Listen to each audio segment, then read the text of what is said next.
What's up, guys? Welcome to NMD TV Canes all day.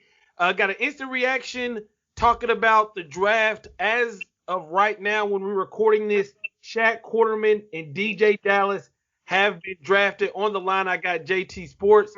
He covers all the NFL, the draft. So I definitely wanted to get his opinion and talk about this. So, JT, we got Shaq Quaterman going to in the 5th round to the Jacksonville Jaguars. What are your thoughts on that?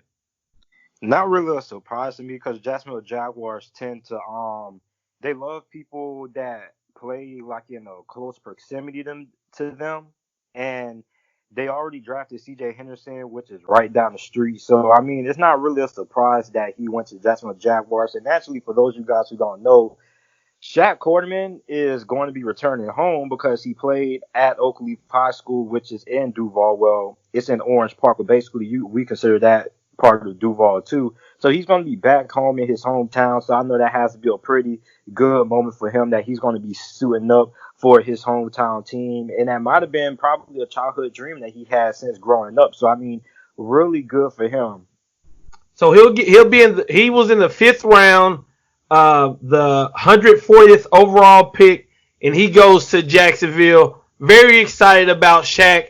I think what Jacksonville is getting is, one, they're going to get a hometown kid. They're going to get a constant professional. When Shaq, if you look at Shaq, freshman, sophomore, if you listen to his press conference, the guy's just professional. He's never going to bring any type of bad cloud. On the field, you're getting a for sure tackler, but he does have limitations. Like, will he be on the field on third downs? Will he be able to make special teams? So I'm very excited about Shaq, and I think he definitely deserves to get drafted. But what do you think about his chances of making the team as a 5th round pick? I think his chances are pretty good. He'll probably be able to make the roster contributing on special teams, but also the Jaguar situation when it comes to linebackers. I mean, he should be able to be a good backup. And also, this is a good fit for him for the fact that the Jacksonville Jaguars have a very big defensive line. I mean, you got Taven Bryant. You got a couple of guys on that defensive line. I know Calais Campbell is gone. It's going to look a little bit different, but I mean, they have some big guys up front.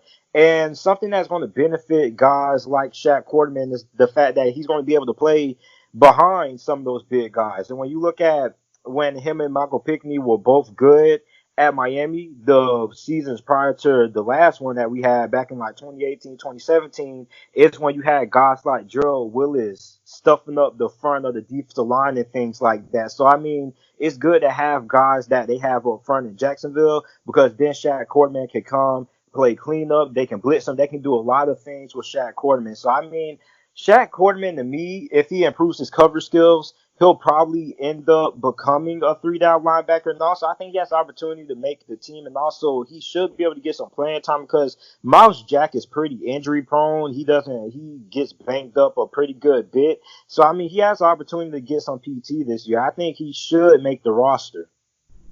All right. So Shaq, he just has to take advantage of his opportunity just like he did at Miami.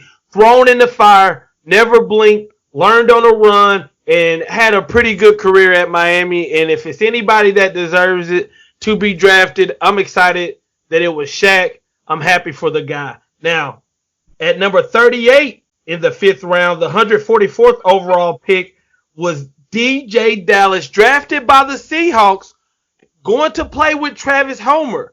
Now, when I first saw this, I was excited because we know the Seahawks, they basically run a running back by committee. So whoever has the hot hand, whoever can stay healthy, can get some carries. What do you think about Deejay Dallas headed to the Seahawks? Well, here's the thing. I don't think we might not see a lot of DJ Dallas. Like we got a better chance of seeing more Shaq Quaterman than we do a DJ Dallas, and here's why.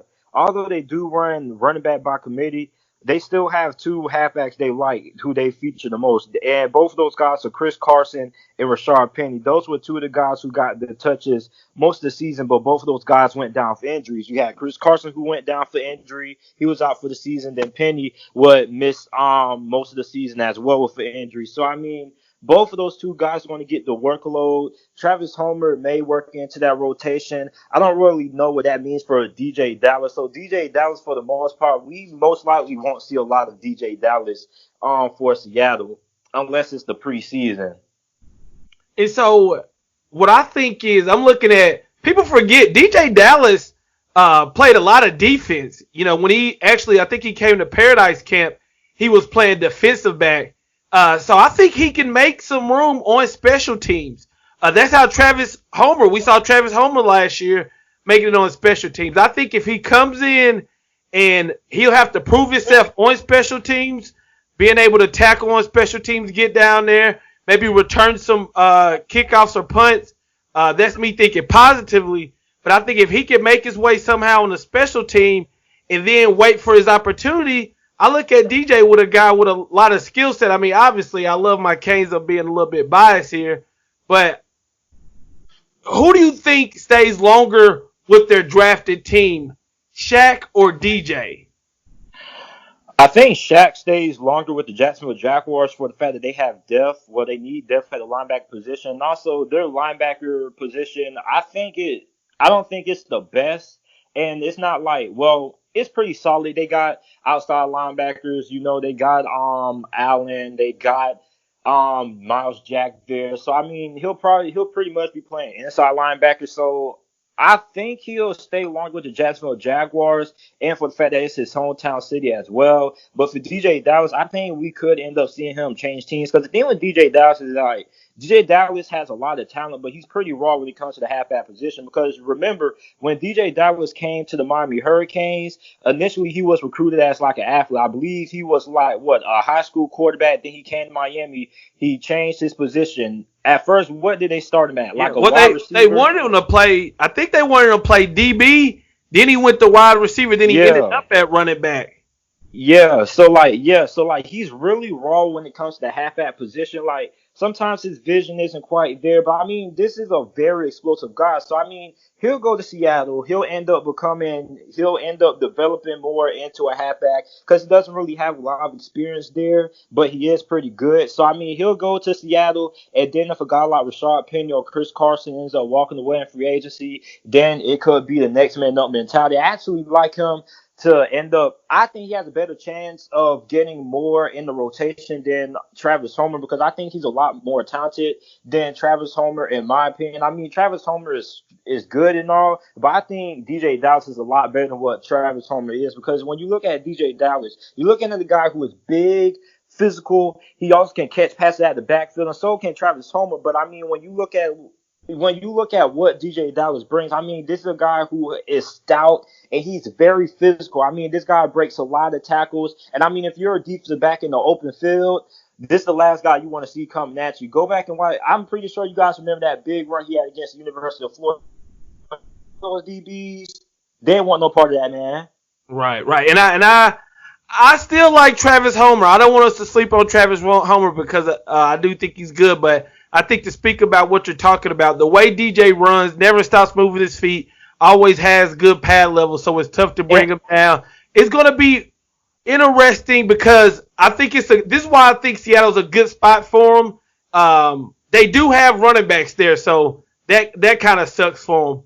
But I do think Pete Carroll, you got a quarterback, you got a for sure quarterback, and you got a coach that likes to run the ball. So if some injuries go your way, which we don't want anybody to get injured, but it's the NFL. We know how that plays out. Yep. I think it could get a good opportunity. I got one more question for you, man. I do want to say shout out to Shaq Quaterman and DJ Dallas. You guys represented Miami well, and I'm glad you guys were drafted. If you guys agree with that, make sure you like this video, and make sure you subscribe to JT Sports. His link will be in the description. But JT, just your quick reaction. It took Miami all the way to the 5th round to get a draft pick. Schools like Charlotte had players. Schools I ain't never even heard from had players going before Miami. So what does this draft say about the Miami Hurricanes program so far?